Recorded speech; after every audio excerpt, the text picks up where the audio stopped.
teremos Flaco Lopes no Brasil nas próximas horas, Bruno Migliozzi? No Brasil, com certeza, PDV, porque o voo tá pago, né? Se não chegar, vai ser uma grande preocupação. Se atrasar, vai saber. Mas tudo programado para que ele chegue sábado pela manhã em São Paulo e se junte ali à delegação do Palmeiras. Vai passar por uma bateria de exames no NSP, o Núcleo de Saúde e Performance da equipe do Palmeiras, para descobrir se realmente vai ter condições ou não de jogar. Assim, PDV, é o que tudo indica. 10 minutos jogando contra a seleção de Angola não devem impedir o Flaco de ter condições de jogo contra o Santos às 9 horas da noite no sábado. A partida foi hoje, se não me engano, no horário do almoço, né, entre Angola e Argentina. Então, tempo de recuperação, de certa forma ele teve. A questão do voo, mas por ser um voo fretado, também não deve ser tão desgastante. Apostaria minhas fichas, viu, de que o Flaco Lopes estará à disposição e provavelmente como titular pela falta de opções do técnico Abel Ferreira para essa partida. Se eram 9 desfalques, agora são 8. Isso sem contar com o Evangelista, Paulinho e o Everton que estão fora há mais tempo. Então Palmeiras que não tem, rapidamente, Andréas Pereira, Alan, Gustavo Gomes, O Andréas está Sousa, suspenso, cartão amarelo. O Sousa é o quinto, Facundo, Piquerez e o Emiliano Martinez. São os 8 desfalques, perdão, 7, e ainda tem o Vitor Roque, que é o 8º desfalque da equipe do Palmeiras. O Vitor Roque, inclusive, vai passar pelo julgamento, e na segunda-feira ele falou sobre isso na seleção brasileira, e uma fala que foi tida por alguns como lamentável, porque ele disse que foi só uma brincadeira, insistiu nesse discurso de que foi só uma brincadeira, não parece ter entendido a gravidade ou não do que fez. Entendo que o fato de o julgamento estar no STJD ou não já é algo para ser questionado. Eu não acredito que deveria estar no STJD o que ele publicou ou deixou de publicar nas redes sociais. Mas a compreensão de que existe um cunho homofóbico na publicação, acho que isso é inquestionável e a gente pode ouvir o que falou o Vitor Roque. A cabeça tá tranquila. Acho que não vejo para uma suspensão, que nem eu vejo muitos falando, uma conversa educativa aí, acho que já é válida. Mas também queria falar que não foi nada por esse lado que muitos estão falando, por homofobia, nada. Foi só uma brincadeira ali, que na hora eu postei, isso é maldade, mas estão levando para outro lado já, e quem achar isso, peço desculpa já de antemão. E não temos ser não, porque eu acho que os advogados do Palmeiras já estão trabalhando também, e espero continuar ajudando o Palmeiras da melhor forma possível. Aí a fala do Vitor Roque na agilidade do nosso Paulo do Vale, que foi buscar, mas é isso, Corujão.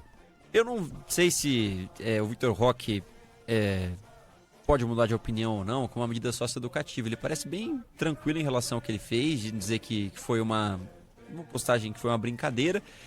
E o importante é entender ou não o quanto essas brincadeiras ferem ou podem ferir, e acho que esse é o debate que tem que ser levado adiante. Não sei se com uma punição esportiva ou não, o fato é que ele está enquadrado em um dos códigos da Justiça Esportiva Brasileira e pode pegar até 10 jogos de suspensão caso o STJD decida por isso, o que eu acho improvável também. O julgamento acontece na segunda-feira, não devem fazer isso na reta final do Brasileirão, e fica ainda o adendo, né?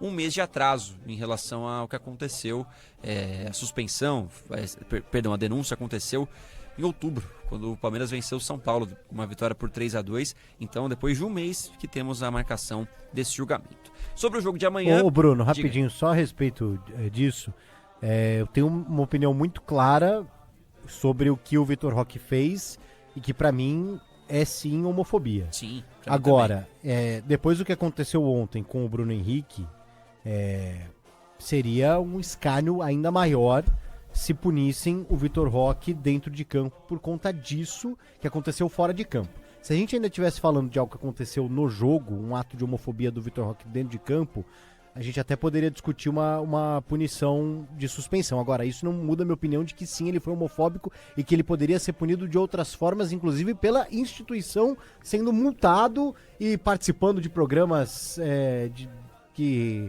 mostrem a questão, que façam ele refletir e tudo mais. Não é justiça comum também. Sim, é que, pô... É que não é comum que isso aconteça, mas... É que, enfim, que você falou muito bem onde fere e quem fere. Isso, exatamente. Agora, uma outra situação também é que, cara, a CBF precisa resolver isso o mais rápido possível, dessa história dos julgamentos acontecerem meio aleatoriamente. O certo tem rodada sábado e domingo, terça-feira julga tudo o que aconteceu no final de semana.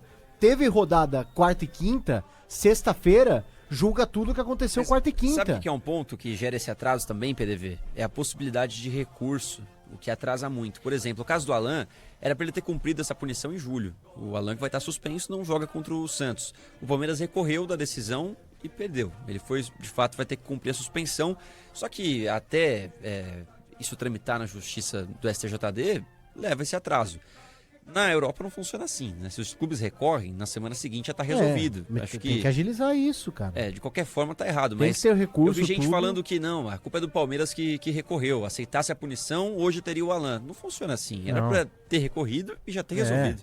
E assim, e você já ter tudo bem predeterminado, ó. O cara xingou, é isso, o cara deu cotovelada, é isso, o cara tomou vermelho por conta Sim. disso, é isso. E aí, beleza, o clube pode até contestar. E 2, 3 dias depois, tá aqui, ó, o veredito é esse, segunda instância, tá suspenso, Então, quando a gente tá não fora, tinha o acabou. VAR, isso acontecia com alguma agilidade nos casos, por exemplo, tinha alguma agressão que o VAR não pegou. E aí eu lembro de que depois do jogo, o STJD entrava em ação e o cara tá fora do próximo jogo, mesmo que não tenha sido expulso no último jogo, deveria ter sido. Em alguns casos de agressão. Não sei por que se perdeu esse tipo de agilidade. Isso poderia ser aplicado para outros casos, como o do Vitor Roque, como o do Alan, que foi um lance desses, né? Ele leva uma punição maior porque teve um grau de violência na jogada na partida contra o Fluminense. Enfim, o funcionamento do STJD é muito, muito questionável. E só lembrando a respeito dessa questão de homofobia, o Fabiano sempre bate nessa tecla, até hoje a torcida do Corinthians foi a única punida Sim. por cantos homofóbicos e que aconteceram muitas vezes depois disso. Né? Exato. Num jogo contra o São Paulo, foram entoados gritos homofóbicos e o STJD puniu o Corinthians com um jogo com portões fechados, no momento que o Corinthians lutava contra o rebaixamento. E àquela altura, eu até fui muito criticado nas redes sociais na época, mas eu defendi a punição ao Corinthians. Sim, imaginando que seria Exato, como algo exemplar. uma nova jurisprudência. Exato, mas dali em diante gerou multa. E multa de R$80 mil pro clube, sabe? Passa batida, a gente não sabe nem se os paga. R$100 mil do Bruno Henrique. Né? Exatamente. Assim Então, como um erro não justifica o outro, um acerto não pode servir para você tem que ter isonomia. aos outros Você tem que ter erros, né? isonomia. Eu acho que seria muito interessante você passar um ano com punições duríssimas, assim. Pra ocorrer, por exemplo, o que ocorreu com o torcedor do Palmeiras que jogou uma garrafa no Cássio. Lembra que os próprios torcedores que estavam ao lado repreenderam? Sim. Numa dessa com grito homofóbico, eu não vejo esse movimento ainda de repreensão por parte de outros torcedores. Reflexo da sociedade. Exatamente. Então acho que seria importante justamente para isso. Muito bem, é o seguinte, vou para mais um Assim como, intervalo. desculpa, Diga, PDV, fala. a gente falou aqui sobre o caso do Vitor Roque, cada um deu sua opinião. Eu tenho certeza que a opinião majoritária concorda com o Vitor Roque. Acho que é só uma brincadeira e que isso não tem nenhum sentido. Ainda mais no futebol, né? Pois De é. quem consome futebol, enfim. Exatamente.